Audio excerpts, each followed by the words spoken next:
Let's talk about this book. So I'm going to do something a little bit different that I don't normally do for book reviews. I'm going to do a spoiler-free section at the beginning and a spoilery section at the end, just because I can't not talk about specific things.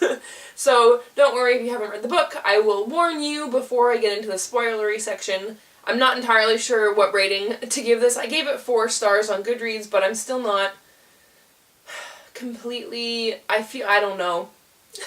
So, Illuminae is about, it's hard to explain. So it's told in the format of interviews and text messages and emails and case files and journal entries and video surveillance, transcripts and audio transcripts.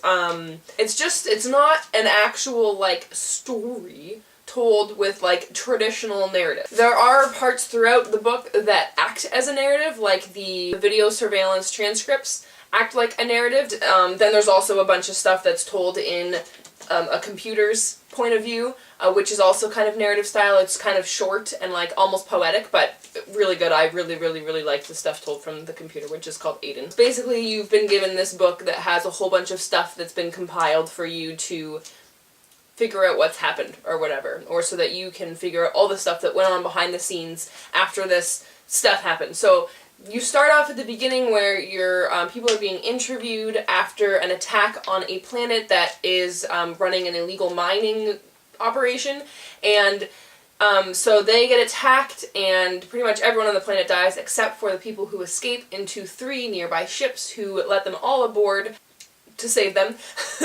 And so the 3 ships are all traveling together. So the people who attacked the planet are also still after the 3 ships who have all the refugees on them.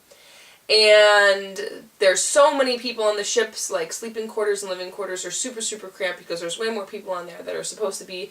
But because these people are still after them, all the people who run the 3 ships, basically they conscript everyone who is over 18. They all have to be a part of their military and be a part of the war if it comes down to that.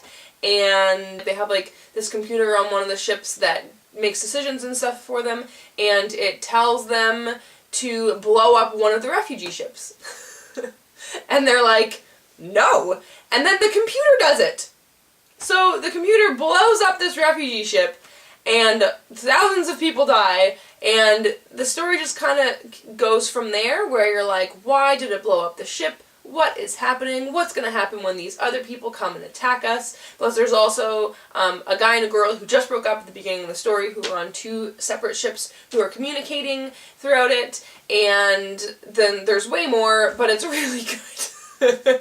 The first, I want to say 80 pages or so, I was not in love with it. I was enjoying it, for sure. I was definitely intrigued. I was interested. I was really enjoying some of the different formats. Like, I really liked the interviews and the instant messages and the emails and the journal entries, so basically all of it. But there was a part of me that was still a little confused, because there was always pieces of information that you're missing, right? Because you're not getting the whole story. And the reason I was confused and kind of frustrated was because I wasn't sure if the stuff I was missing was because I wasn't supposed to know it because we hadn't been given the information yet, or if I just missed it because of the formatting. There were a few things that I missed because I didn't read into them as much as I should have because of the way it's formatted, but most of it was just stuff that I didn't actually have the information for. But once I got to that 80-page mark, and I kind of started realizing the stuff that I was missing and the stuff that I was supposed to be missing, I really got really hooked on it and really started to care for the characters. I loved the characters. I loved Katie and Ezra so much, and I really liked Byron as well a lot, and Aiden. I loved Aiden. I don't know if I'm supposed to, but I loved Aiden. I loved just the narrative that he had, or it had. It's a computer. But, so I have no words, because it was so different and done so well, and it was so edge of your seat, just like, what's gonna happen. I can't put it down, and it's easy to not put it down too, like, because it's easy to get through each page really quickly. Like, this is 600 pages, but I just flew through it because it's good. Like, I think I still spent a week reading it, but that's because there were a few days that I didn't even pick it up to read it because I was doing other things. But it was really intriguing and interesting and suspenseful, and then there was a twist in it that just, oh my god, had this huge effect on me.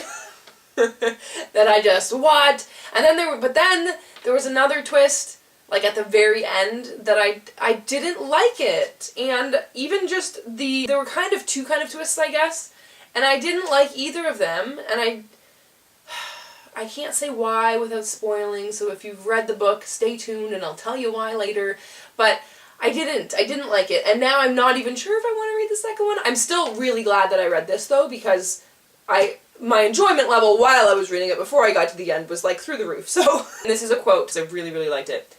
"He does not want to die, not because he is afraid, simply because he cannot bear the thought of leaving her behind. And there, in that tiny moment, I envy him." Let's go into my spoilery section. So if you have not read this book and you don't want to be spoiled, leave now. Thanks for joining. Have a great day. So, first of all, I would like to just share my thoughts when Aiden admitted that it wasn't Ezra actually talking to Katie for like 150 pages. I was like, that is what tore me to pieces. So, and it's so funny too, because when Katie said how she should have caught on, I should have too, because whenever she said the things that made it obvious that it wasn't him, I was like, it's so true, it's so obvious that it wasn't him. And even when it had like the full page, like, I was like, no way, when did he have time to do that? Especially with his shaking fingers because he was so scared in his hazmat suit and everything. But that was all. I was just like, what? That's kind of unrealistic, but okay, and kept reading. And then now it's totally obvious that that's why, because it was a computer that did it. The reason that I didn't really like the ending was, one, that not only Katie lived, but also Ezra lived. I feel like it was so easy. I had come to terms with Ezra being dead. I was dealing with it, finally. I mean, at the beginning I wasn't. I was a mess at the beginning when you found out that he was dead. But at the end, when he was alive, I was like, really? Really? Like, of course he's alive.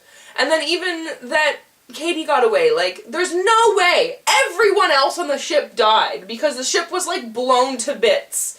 And she was in an escape pod for a week, and had, like, radiation poisoning or whatever, and she lived? Really? Really? Really? Like, I was really expecting everyone to die in this. And I wouldn't have been okay with it, but, like, as a story, I thought it would have been really realistic and really, like, impactful. Like, boom!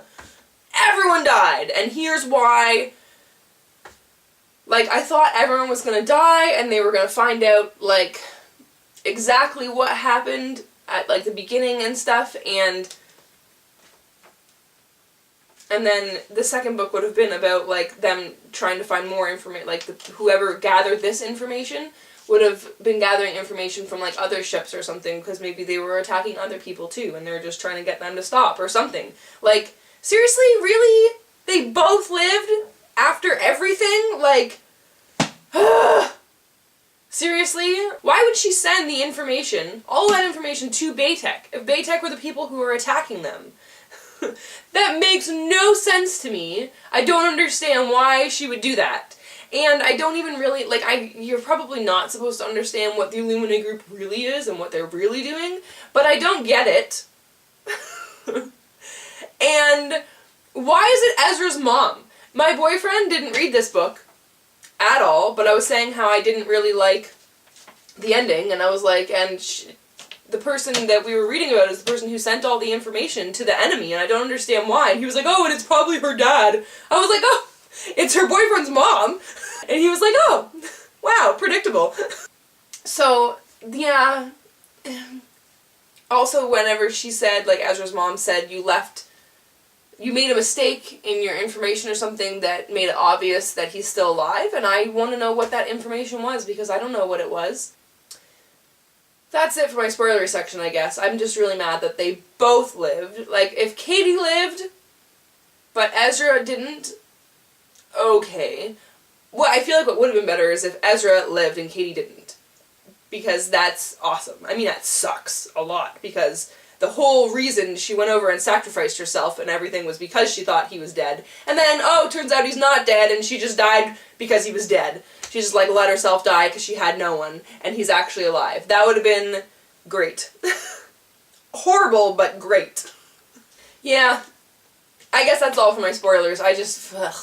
So that's what made me not know what to rate it. I don't know what to rate it because I was absolutely in love with it until the end. She's the one who gathered the information and gave it to the enemy? Why? Why? Why? That's hair in my sweater. So the ship that... fuck. Alright, spoilers. Spoilers. This is gonna be a bitch to edit.